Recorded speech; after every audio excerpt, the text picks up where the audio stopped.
Hello, everyone. Welcome to our webinar, Expanding College Access with the Common App. Happy Tuesday, wherever you may be, whether it's the morning, the afternoon. Welcome. As folks are getting settled in, getting connected to the audio, if you don't mind putting your name, your role, and where you're coming from in the chat, we'd love to see who is joining us today. Amazing.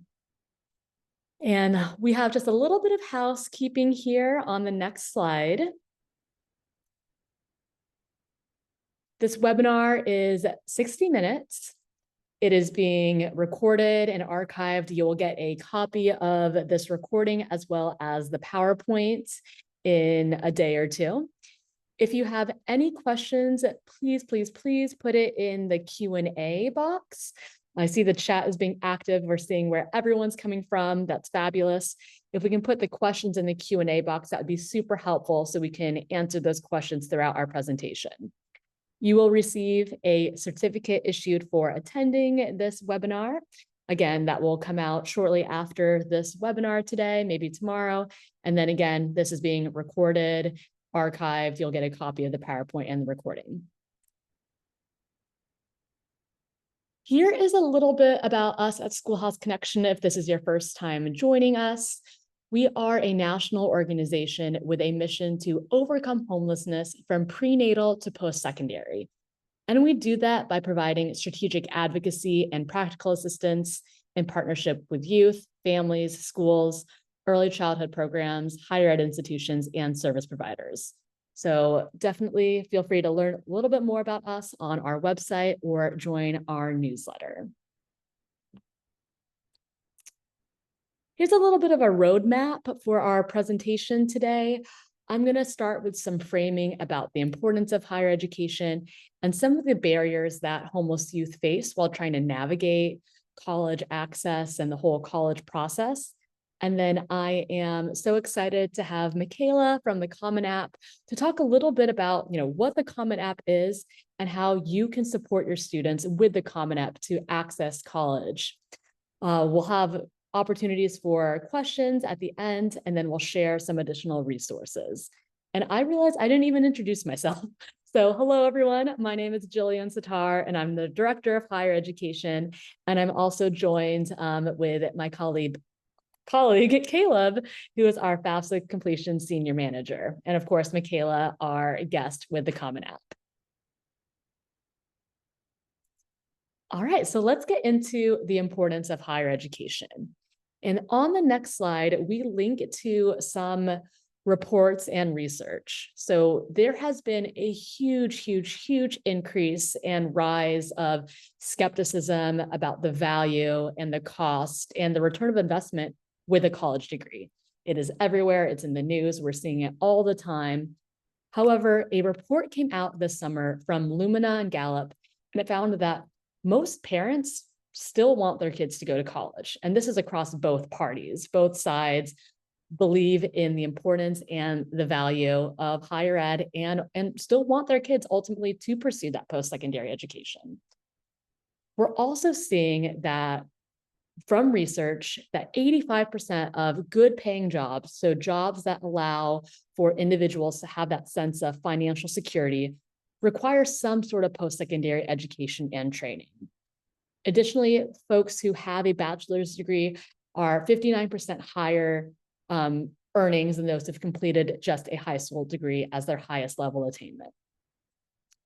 And in addition to that, again, at Schoolhouse Connection, we believe education is a way to overcome homelessness, and that it definitely holds true for higher education as a pathway out of homelessness. So looking at Chapin Hall from the University of Chicago, which is the largest study for youth and young adults experiencing homelessness, they found that young adults who experienced homelessness were less than 1/3 as likely to be enrolled in a 4-year college compared to their stably housed peers. So higher education appears to be a protective factor against young adult homelessness. So on the flip side, there's this bidirectional relationship. The same study showed that 4-year college enrollment is nearly 4 times higher for young adults without the experience of homelessness within the past 12 months.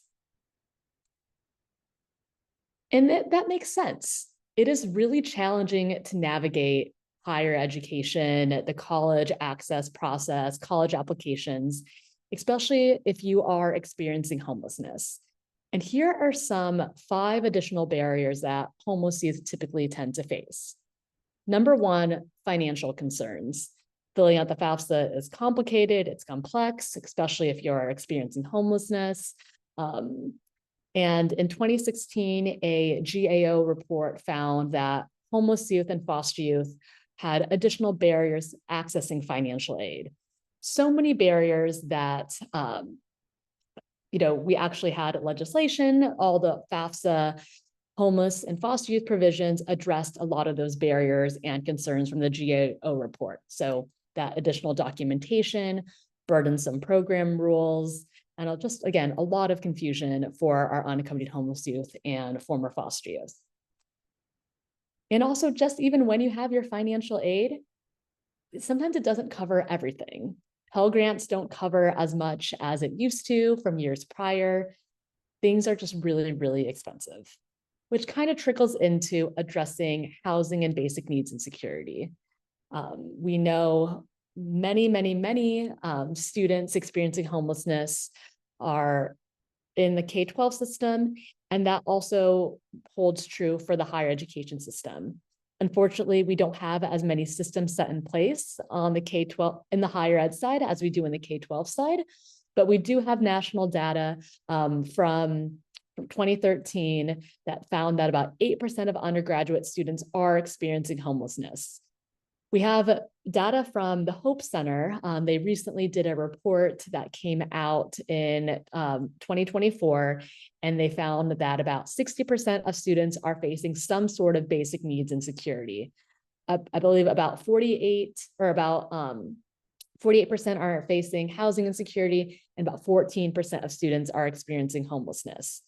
So it's really, really hard, again, to try to pursue higher education, pursue education if you don't have your basic needs met. Looking at our third bullet, lack of guidance and support systems. I've already mentioned the confusing forms with the FAFSA, but this also holds true for just even filling out college applications, especially if our students are first generation and they might not have anyone in their family or within their community that can kind of help them navigate what this process even looks like, or even how to go through filling out a college application and what to input where, because forms can be really challenging. That also holds true for the documentation and verification. So especially, again, for our unaccompanied homeless youth and former foster youth, they need to provide specific determinations to prove their independent student status, which can, again, be hard if students might not even know or recognize that they even meet those definitions, that they are eligible to be an independent student. And then lastly, isolation and imposter syndrome. Far too often we hear from our students or from liaisons or high school counselors that oftentimes some students just feel like, maybe college isn't for me because of the situation that I'm in. And they feel like that they are undeserving or it's just out of reach for them. And they feel like that they just shouldn't even pursue post-secondary education. They don't even try. So we are really trying to uplift and flip the narrative of that switch and try to show that college is accessible for everyone. And that is something that we are trying at Schoolhouse Connection, that every student should have access to post-secondary education if they choose to pursue it. And we're just really excited that the Common App has made it a little bit easier to access various colleges within the country, and making it a little bit more easier and streamlined to apply to multiple colleges. And so Michaela is going to share, again, a little bit more about the Common App and some of the challenges and questions that we hear from our network with working with students experiencing homelessness and how to navigate those processes. So Michaela, I'm going to turn it over to you. Thanks so much, Jillian. I appreciate you inviting me to be part of this conversation. When you're going through those slides, I feel like I resonated most with the lack of guidance and support systems. I feel like that's where we'll really kind of dig in a bit today as it relates to completing the application process.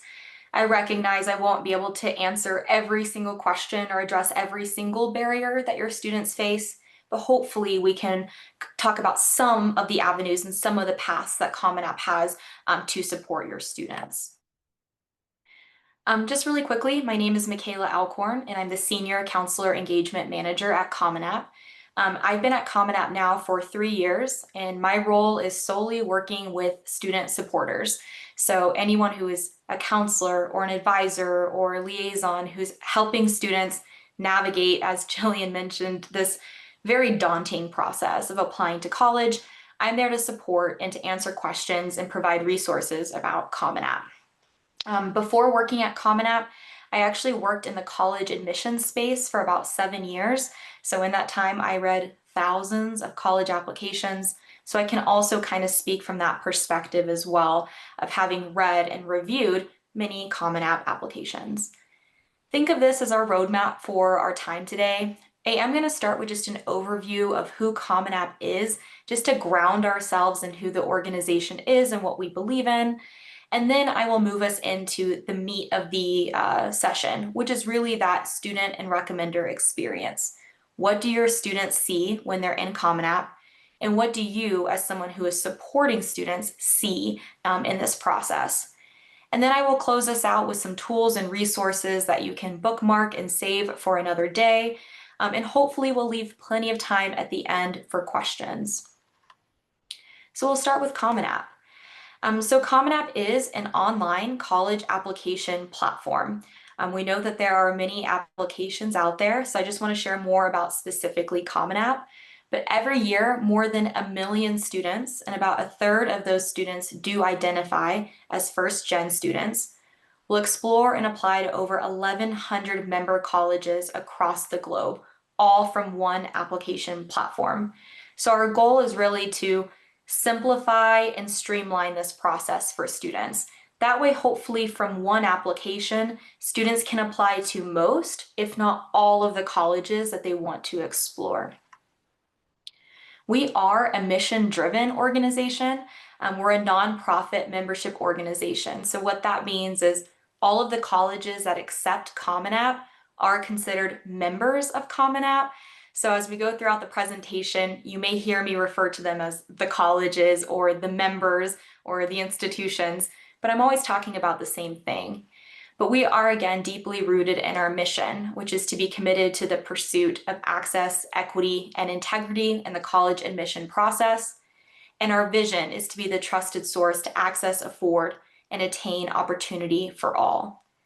And lastly, we have a really bold moonshot that by 2030, we want to close our equity gap in students pursuing post-secondary opportunities. And for us, specifically what that means is that we want to connect to students that are at or below the federal median income level. That is what our data shows us are a population of students that we are not currently connecting to, and we want to close that gap. And that has really guided a lot of the work that we do at Common App. So really what I want you to get away from this slide is that Common App strives to be more than just an application. We are an application platform, but we also want to be a resource for students and help connect them to those post-secondary opportunities. Here is a snapshot of Common App's current membership, so the colleges that accept Common App. There are over 1,100 colleges across the globe that accept our application. It's a mix of public and private institutions. We're in all 50 US states, including DC and Puerto Rico. And we added 45 new colleges just this year alone, including a cohort of community colleges, which is really a new space and place for Common App. We added our first cohort of community colleges just last year, and we're slowly growing and seeing and kind of piloting if Common App can be a good space for students to connect to community colleges. We're going to talk about fee waivers a little bit later in our time together, but I did want to share that before we even talk about the fee waiver process, About half of the colleges that accept Common App do not charge an application fee. So it's free for students to apply to about half of our colleges. 1,000 colleges is quite a lot to sift through and to explore. And so I always recommend starting on our Explore Colleges page. This is just on our website. It's a great tool to explore the different college options that are available to students based on different filtering criteria. Maybe your students are looking at colleges in a particular state or looking at schools of a particular size. Maybe they specifically want to look at schools that are test optional or that don't charge an application fee.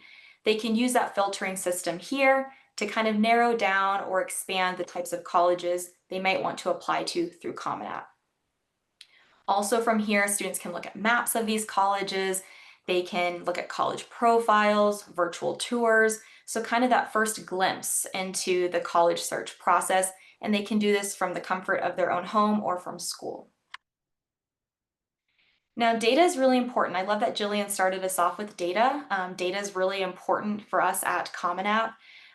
With over 1 million students using our platform every year, we're in a pretty unique position to have access to a lot of data, and we feel it's our responsibility to report on that data and any trends that we might be seeing in the higher ed space. So every year we publish different types of reports. We do reports on different deadlines, so the big application deadlines every year. We also do statewide reports if you're curious what's happening in your particular state. But then we also do research briefs. And one of our most recent ones was actually on highlighting independent students, which is a very diverse and very broad category of students, but does of course include students who are living away from their parents, living by themselves, parenting families, parenting students, military connected students. We kind of dug into those student populations to see if there was any information, any story that we could take away from the data. So if you are into data, if you like to read research briefs, I welcome you to check out that report and really any of our reports that are free and available on our website. But just to share some very basic stats with you today, just to give you again that sense of scope and scale of Common App, I did want to share just a snapshot of what we saw last year, where last year we saw about 1.5 million unique applicants, that's individual students, submit around 10 million applications through Common App. And I did list those top 15 states there if you're curious where we're seeing the largest application volume. So that's just to kind of ground us in who Common App is. I'm going to pause here for just a moment to see if there are just questions about Common App itself. I'll even look to see if there are any questions about it in the Q&A box. If I can see the Q&A box, which maybe it's not popping up for me. Yeah, Michaela, we have one question, and I think you'll get into this. Someone asked, if a student needs financial assistance to pay for the application fee, will Common App assist with that?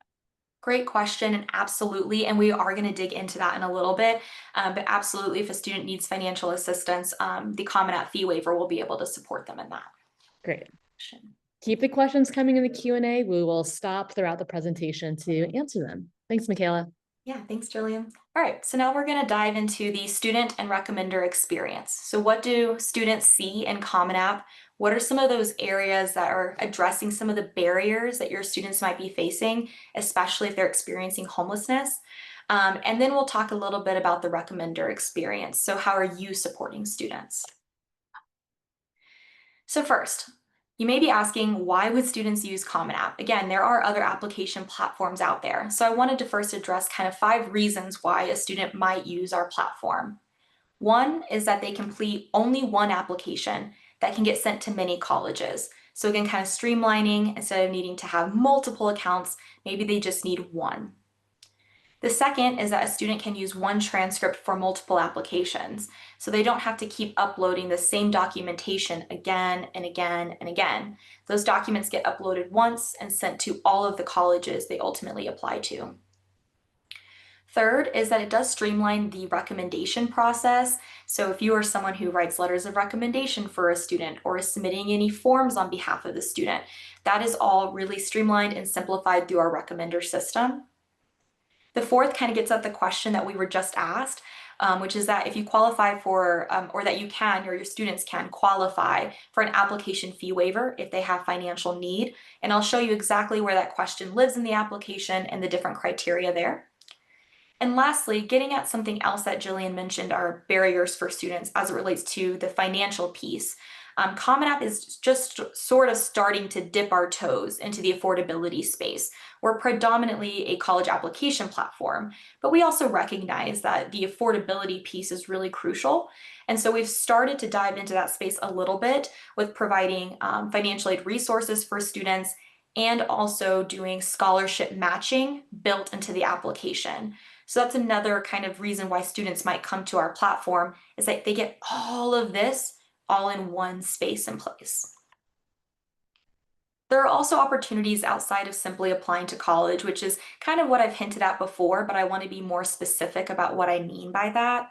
Here are some of those opportunities that students can connect with through Common App just by having that Common App account. One is our direct admissions program. You may be hearing about direct admissions. It's kind of a hot topic in the higher education space right now. Common App has its own direct admissions program, and ours is specifically targeting first generation and low and middle income students and providing them with proactive offers of admission before they ever submit an application. So getting students to see that they are wanted in this process and that colleges want to admit them into their programs. So we're really excited about that particular program. I also hinted about scholarships, how starting from last year, we are now connecting students to scholarships that they're a good match for within the application. Looking for scholarships can be another very overwhelming and daunting process. And so by using information students have already put into Common App, we can then match them with scholarships that are a good fit and that would be worth their time and energy to actually apply for. I mentioned the financial aid resources, but providing those step-by-step resources to support students applying for financial aid. Virtual mentorship is also something that every student who uses Common App has access to. We've partnered with UStrive, it was formerly known as Strive for College. So every single student who uses Common App has access to free virtual mentorship if they would like to pursue that. And lastly, we've kind of changed and added the types of opportunities that students can apply to through Common App. For example, we added City Year a couple of years ago, or the addition of community colleges. So just expanding the types of opportunities students can apply to through the platform. So those are just some of the other reasons and some of the other programs that students can connect to through Common App, or why they may want to have a Common App account. So now let's get into the actual weeds here. Where do students even begin? So the best place to get started is at commonapp.org. This is where students can either create an account for the first time, or they can log into an existing account.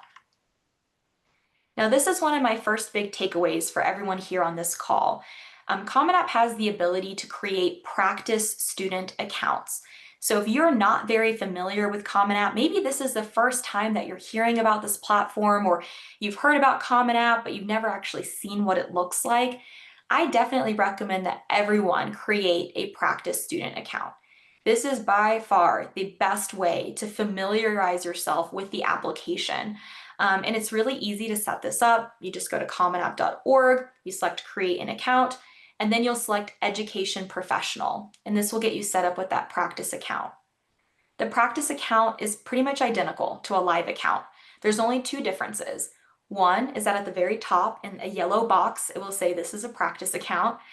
And then also you cannot submit an application. So don't worry, you're not going to accidentally apply to a college, but otherwise it functions exactly like a student account. So I always recommend create the account, and then go through the actual process of completing it as if you were a student. Answer some of the questions, add some colleges. And the reason for this is not only will you get more familiar, but you might also start to anticipate some of those pain points for your students. You may get to a question and say, hey, I think that my students will have questions about this. Now I can help guide them and assist them through it. So anyway, this is always my big takeaway, is to create that practice student account. The only tip I'll add here is when you're creating this practice account is to make sure to use a personal or throwaway email address. do not use whatever email address a student may be using to invite you as a recommender. So that's my only kind of pause or caution here. Now, something else I want to share with you is what we call account rollover. So every year, Common App does launch the application on August 1st. So we do make updates every year to the application, make sure that the system is enhanced, make sure we're updating questions as we need to. So we do create and launch a new application each year. But that does not mean that students have to wait until their senior year to create their accounts. You are likely working with students at different grade levels. If you're working with freshmen or sophomores or juniors, you can actually work with them to go ahead and create their Common App accounts now and get more familiar with it and complete it at their own pace. And that way, they're not necessarily having to wait until senior year to complete the whole process when we know they have a lot of other things going on. If a student takes advantage of account rollover, their login credentials will remain the same each year. And then there are certain things that do and do not roll over. So what does roll over is any college they've added to their list, and any questions in the My Common Application portion, we'll talk about that in just a second, and any advisor invitations. But some things don't roll over, so something just to be cautious of. If we've edited a question or removed a question, that would not roll over. The direct admissions program I mentioned and the scholarship matching I mentioned, that does not roll over either. And the reason for that is that those are time bound. And lastly, any responses in the My Colleges section, and we'll talk about that in just a moment, those responses would not roll over. So it's just something to keep in mind. But again, it could be great to get your students in the platform a little bit early so they can start completing the application at their own pace, be more familiar with it, and not necessarily have to do every piece of it in their senior year. Now, this is what Common App looks like when you're logged in as a student. If you have been logged into Common App in the past, you may have noticed that this year the application looks different. Our application did get a little bit of a makeover this year, kind of a refreshed application experience, just a bit more visually appealing, hopefully with that a bit more joyful, more accessible for students. And so if this looks a little bit different, that's why we just gave it a little bit of a makeover. But I want to walk you through the general layout of the application. When students log in, they're greeted by the dashboard. This gives them a sense of where they're at in completing the application. It will show any colleges that they've added to their My Colleges list. And it's not shown here because it's a brand new feature, but there's now a calendar widget that will allow students to see any upcoming deadlines that they may have selected. Underneath the dashboard on that left-hand side navigation, you're going to see these two different sections, Apply and Explore. Under Apply, this is where students are completing their applications, and that's divided into these two different subsections, My Common Application and My Colleges. My Common Application is what essentially keeps Common App common. It's a set of questions that students only have to answer one time, and those responses get sent to every college they ultimately apply to. My Colleges is where students will apply specifically to colleges. So any college that they've added to that list will have its own set of college-specific questions that they can answer in My Colleges.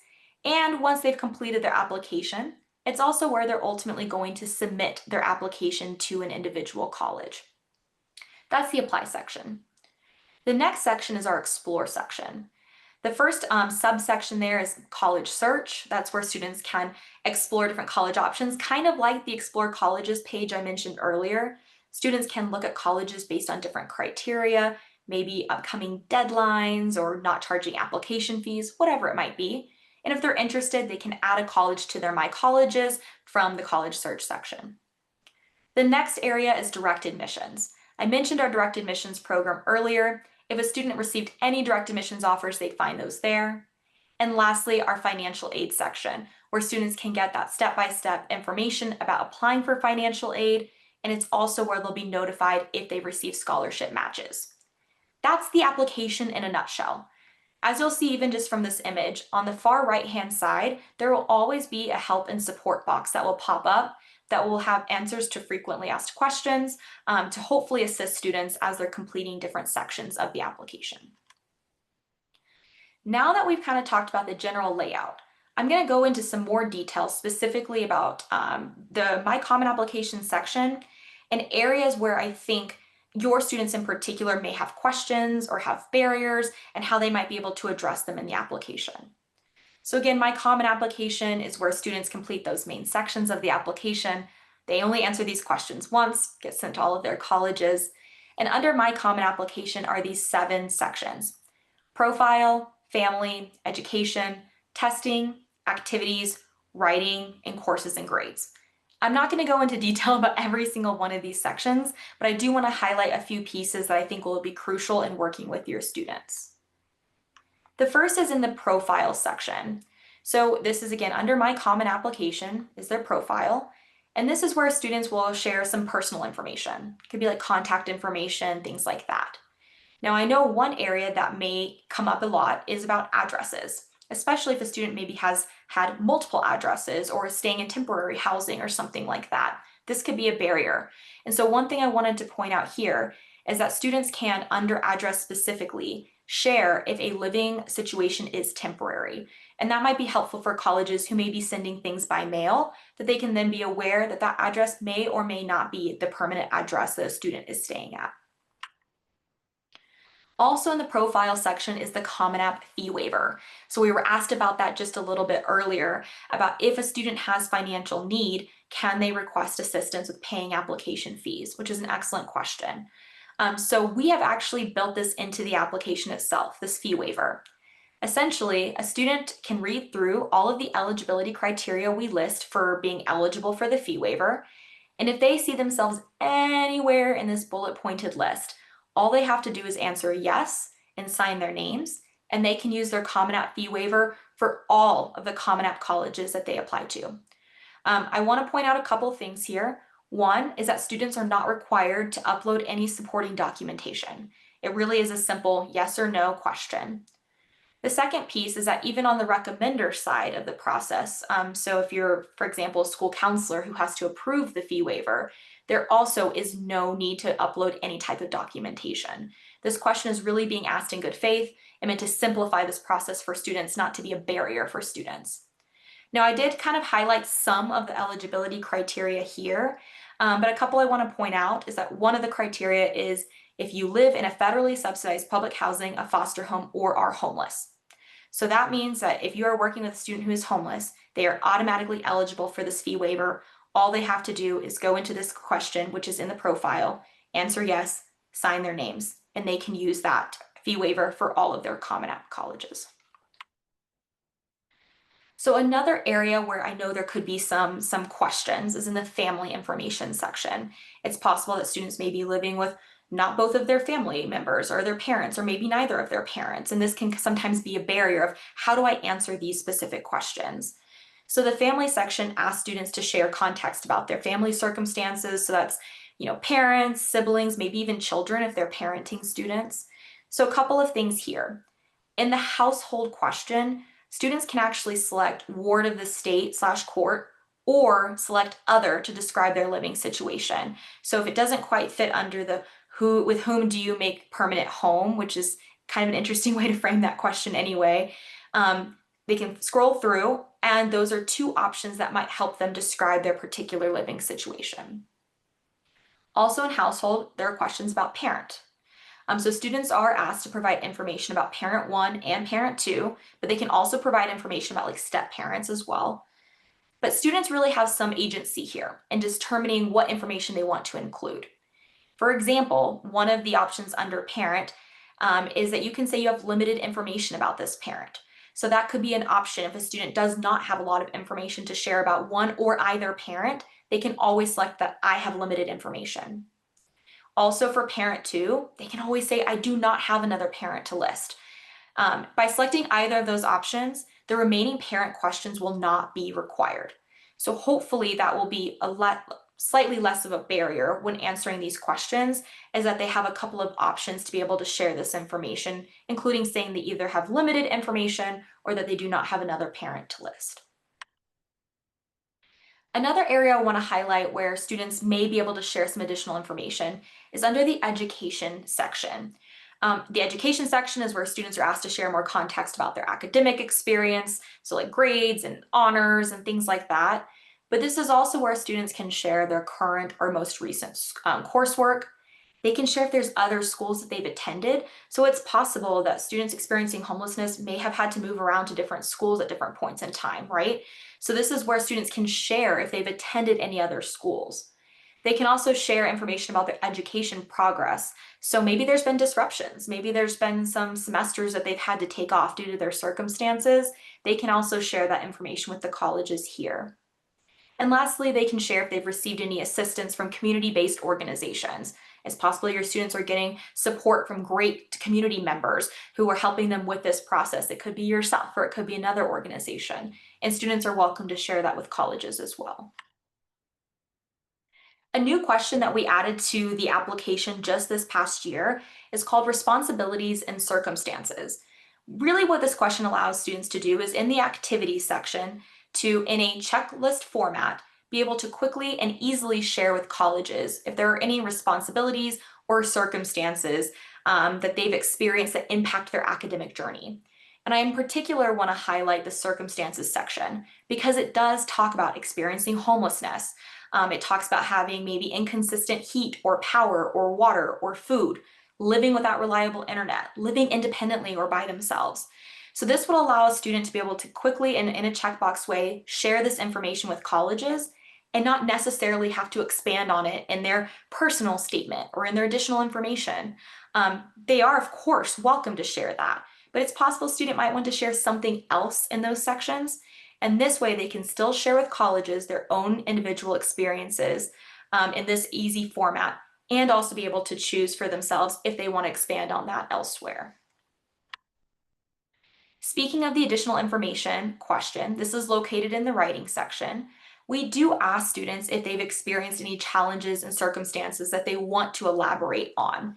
We list out some bullet points of what we mean by that to kind of give students an idea of what we're talking about. And one of those could involve housing instability, displacement, or homelessness. This question is not required.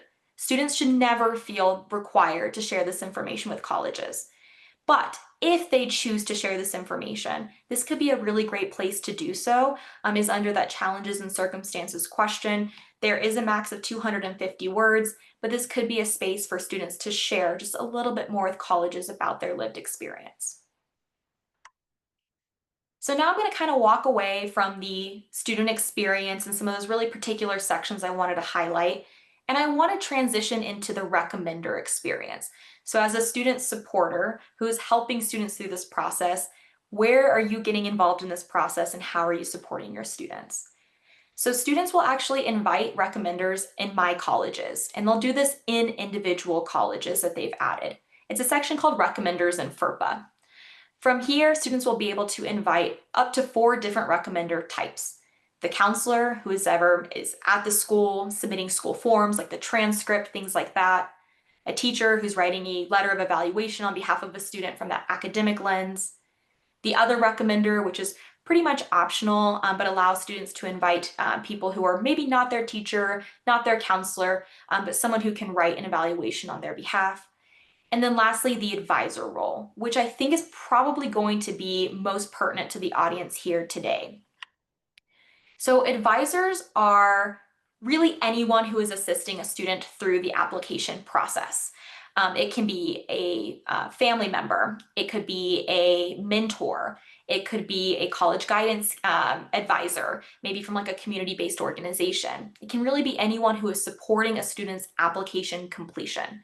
Students can invite up to 3 individuals as advisors.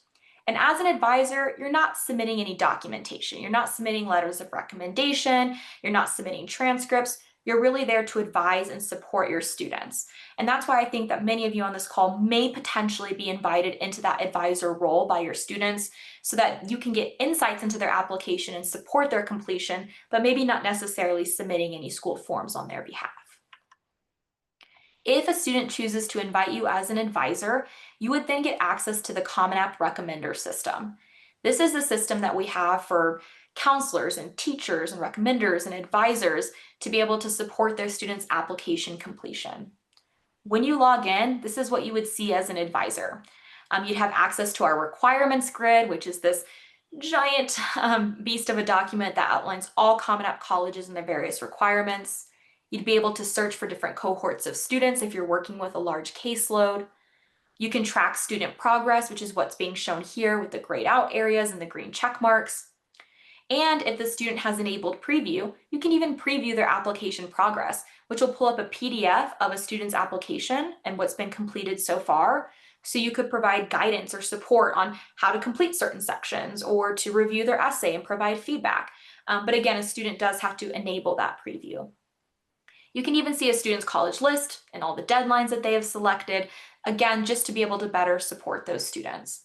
And lastly, you can export everything from here into Excel. So if you need that for any sort of data or reporting purposes, you can download any information in here into Excel. So this is going to be probably a great tool in terms of being able to support your students as they're completing their applications, specifically through Common App.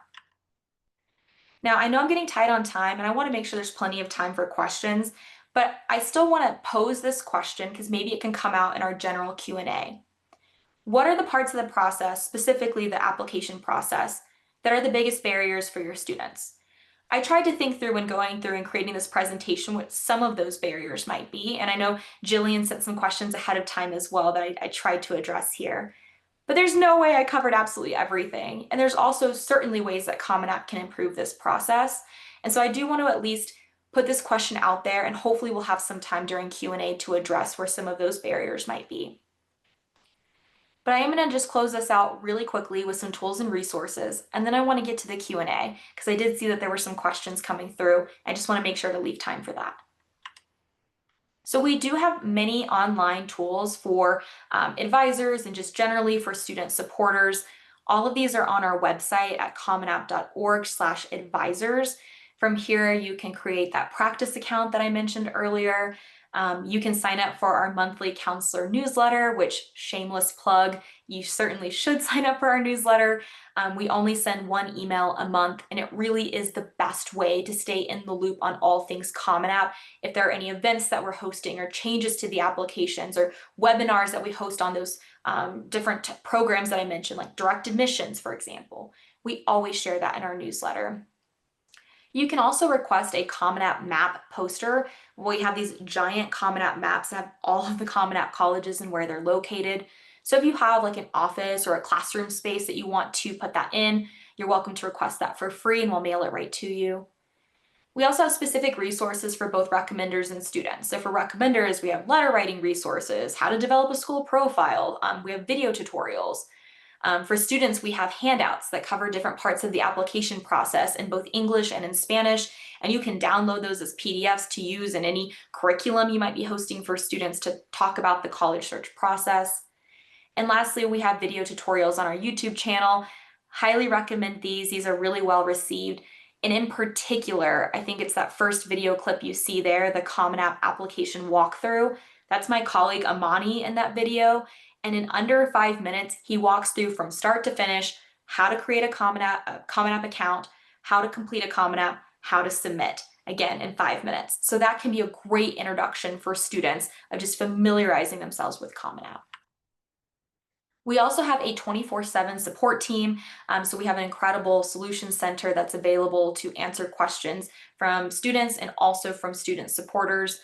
And from here, we also have resources like answers to frequently asked questions or that requirements grid that I mentioned, but also a way to actually contact and chat with a member of our support team. And again, they're available 24/7. We are on social media, of course. You can follow us there to kind of stay in the loop on all things Common App, but I especially wanted to highlight some upcoming events that we're hosting. So we're hosting these really, they're brand new, but these kind of mini Ask Me Anything style series. We're calling them Counselor Conversations with Common App. And we've taken the topics that we get asked about the most and turned them into these like 30-minute sessions that will be essentially a Q&A with anyone who attends based on different topics. So our first one coming up next month is on new counselors. So if you are new to Common App and you want to learn more, but we even have one on scholarship matching in December. So if you want to continue these conversations, have time for just Q&A with myself and my colleague Meredith, you can certainly join us at those events. So again, going to get into your questions. Also did want to share here though that we have an ideas portal at Common App. So if there's something that we don't get to today, or maybe there's a piece of feedback that you want to share on how the process can be improved, in particular, maybe for students experiencing homelessness, you can always share your ideas through our ideas portal. This does not go into a black hole that no one will ever see. Common App is a pretty small team, and we do have people from our product team going into the ideas portal with regularity to see if there are ideas that we may be able to implement and ways we may be able to enhance the application. So please, if there's something that maybe Common App doesn't have right now or hasn't addressed right now that you would like us to, share it with me, but also you're welcome to share it in the ideas portal. Just wanted to make sure you have contact information as well. I think Jillian mentioned we will share the slides out, so you'll have all of this here. But the education and training team, the team that I'm on, is composed of just myself and my colleague Meredith. You can always reach out to us if you have questions, but you can also contact our 24/7 support team if there are anything like maybe technical, like issues logging in or errors that you're seeing. You can always reach out to the 24/7 support team as well.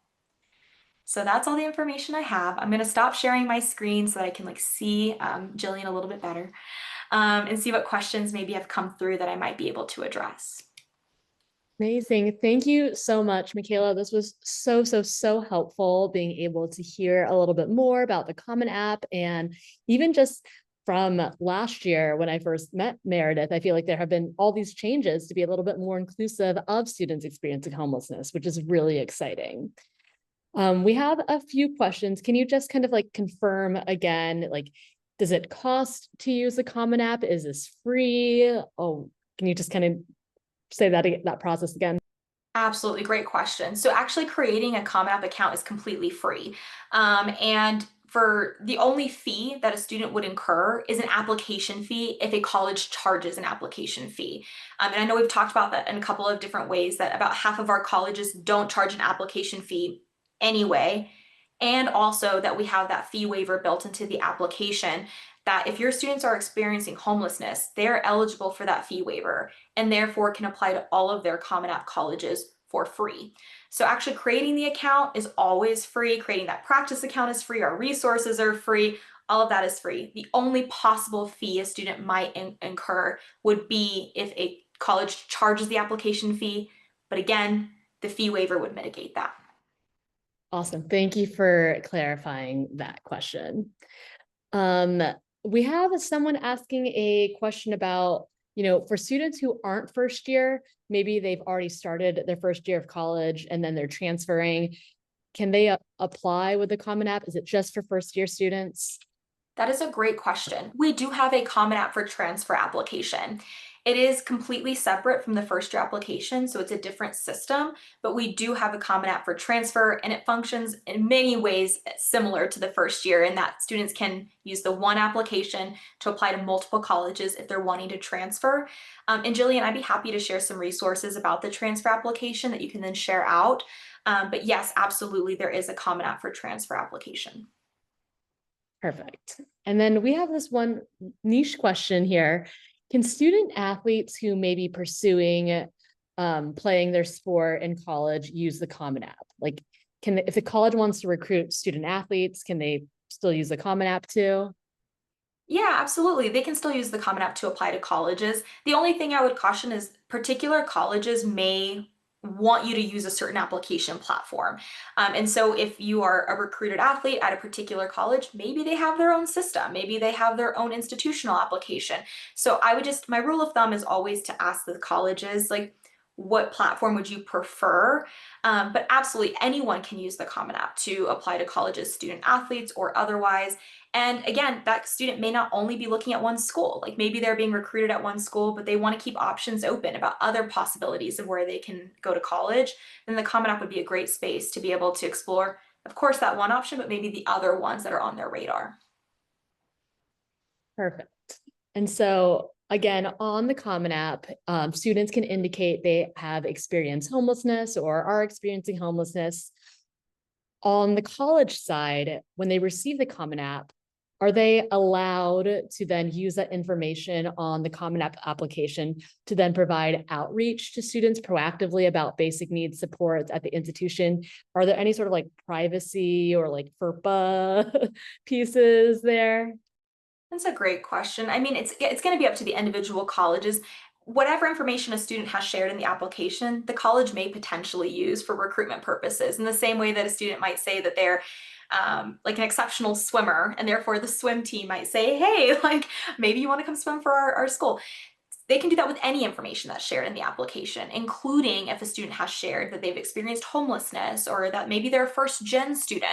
Then the college can decide if they want to do additional outreach to provide on campus supports for those particular students. I don't know if every single college will do that, but they have access to that information and can choose to use that information to do that outreach and to provide those additional supports. I would say where that most often is probably being used is maybe after a student has already enrolled. I would see a lot of colleges using that information to invite students to summer bridge programs, maybe to get them connected to on-campus advisors or liaisons. I know it's not every single state, but some states are required by law to have liaisons on their campus because of McKinney-Vento. And so colleges can use that information to connect students to those resources, but it might often be at that point of entry and not necessarily before that. Right. And I definitely saw some homeless higher ed liaisons when people were writing where they were coming from. So Yeah. if you are an institution with a Common App, this might be a great way for you to partner with your admissions team so you can proactively reach out to those students and let them know, hey, I'm your homeless higher ed liaison at this institution. You might have had a McKinney-Vento liaison at your high school. My role is very similar. So a really great opportunity for partnership if you aren't already connected with your admissions team. Agree completely. And again, I say that from being on the admissions side at an institution that did have that support. And we were able to connect the admissions office with that team and make sure to share information so that they could do appropriate outreach. So agree completely. That's a great partnership to explore. Amazing. And then just a reminder for folks to put their questions in the Q&A because we're looking at everything in the Q&A box, not in the chat. That would be really helpful here. Michaela, for colleges that accept the Common App, is it they're only accepting the Common App, or do they also have institution-specific college applications? Going to depend on the college. I don't know this stat for sure, but I would say probably a majority would offer more than one application platform, like more than one option. It could be Common App and maybe it's an institution application or another application platform. So it's it's kind of a mix. Some would only accept Common App, some will accept Common App and others. So I hate that it depends, but it will depend on the particular college. All right. And then someone just again wants to confirm if a college is using the Common App and they do charge an application fee for students experiencing homelessness, would they have to pay it or they wouldn't have to because the Common App application fee waiver? That's Correct. correct. That Okay. is correct. They will not have to pay it. It's, listed specifically as one of those eligibility criteria. So students will answer yes to that question. They'll sign their name, and then when they get to the submit piece of my colleges, when they get to submit, it will have them bypass the fee because of the fee waiver. And so that's how that process is built out. So yes, if a school charges an application fee, but the student is eligible for the fee waiver for any reason, but including experiencing homelessness, they will not have to pay the application fee. Thank you for clarifying that. Are you able to compare various schools and programs within the Common App for students to decide, where to even apply? Is there like an easy way to compare schools and programs? That's a great question. I don't know about necessarily comparing, but you can get details on each college and then be able to kind of see what their different programs are. And you can do this kind of in two different ways. The Explore Colleges page that I mentioned, which is just on our website, you don't have to log into an account to access that. And then within the application itself is the Explore Colleges section, or I think it's just called College Search, I think is the name of it within the application. There's not exactly a direct comparison side-by-side tool, but that is where students can learn more information about the size of the institution, the programs that they offer, the deadlines that they accept, things like that. And on Explore Colleges in particular, that's where they can do like virtual tours and get kind of information about the colleges. So not exactly a side-by-side tool comparison, but at least a space and place to get information to then be able to weigh their options and see which ones are kind of fitting what they're looking for. And maybe, Melanie, you're the one that asked this question. Maybe you can write it in the ideas All at that. Common App website, because that could be really helpful. I think if students are trying to decide, which one should I even apply to? So Yeah. great idea. Especially with 1,000 colleges, that's kind of a lot to sift through. And maybe you have some really specific criteria, but maybe you don't yet. Maybe you're just like, what's out there? What are my options? So yes, please submit that idea to the ideas portal. We'd love to hear it. Perfect. So, Michaela, you mentioned, you don't have to be a senior to fill out the or not the FAFSA. Whoa, FAFSA is very top of mind for me right now, but you don't need to be a senior. You can start, making a Common App account, freshman year, sophomore year, junior year. So they can start the application junior year. That's correct? That is correct. And I think where that can be really helpful is just familiarizing students with the application. Because if you log in for the first time as a senior, that can feel kind of daunting. What even is this? You like log in, you're greeted by this like bright blue and it's a dashboard, and you're like, what's the dashboard? And it's just in some ways a familiarity, right? To just say like, okay, now I understand how this works. I know what types of questions are going to be asked of me. I can start completing some of these questions now. Like I know what I've been involved in school so far. I know what kind of classes I've taken already. So just allow students that familiarity and to kind of start completing at their own pace. The other thing that might be important to note is that while direct admission, so that proactive offers of admission, while that is for seniors, scholarship matching is not just for seniors. And so even juniors could be connected to scholarship matches just by having their accounts and completing some sections in the profile. That might be really helpful to start applying for scholarships in your junior year, because again, in senior year, you already have so many things going on. Anything you can do early, I think just helps set that student up for more success. So I think it's about kind of familiarity, completing it a little bit at their own pace, and then also maybe getting some connections to scholarships as well. That is such a great idea, because senior year, you're already so busy with applying to colleges, filling out the FAFSA. If you can get ahead of it, start looking at scholarships junior year, that would just make folks' lives so much easier. So much easier. Agreed. Let's end with this last question, Michaela, and then we just want to quickly just share some resources and an upcoming webinar. And I can share it on my screen, Michaela. The Common App is available for everyone, correct? And a student doesn't need to be qualified financially to be able to complete the Common App. Correct. The Common App is for any student, regardless of financial need, regardless of citizenship status, regardless if they're, a parenting student, regardless if they're transferring. Common App is really built for any student to be able to use the platform. So yes, absolutely. Any student can use the platform. Amazing. Well, Michaela, thank you again so much for sharing your knowledge, your expertise. I feel like we get questions all the time about the Common App, and we're just so happy to have this recorded so people can go back to this. But at perfect timing right now, as students are starting to apply for colleges, hopefully they can use the Common App. Yeah, thank you. Thank you for having me so much. I really appreciate being here. And the last thing I'll say, I promise I'll stop interrupting, was if there are ever any questions like that come up after this, you can always feel free to reach out to me or my colleague Meredith. You'll have our contact information. The information I share is probably drinking out of a fire hydrant a little bit. It was a lot. And so if there are other questions that come up down the road, please feel free to see me as a point of contact. And just thank you so much for the work that you do and for just letting me be here to share some information. So Jillian, sorry to interrupt, but I'll pass it back to you. No, we are so happy to have you. So we've linked a few resources here, but we also know that there were a lot of questions about the FAFSA. It is out, it is here. We want to let y'all know that we have a webinar that we are going to be doing in November, looking specifically at supporting unaccompanied homeless youth and foster youth for the 26-27 FAFSA.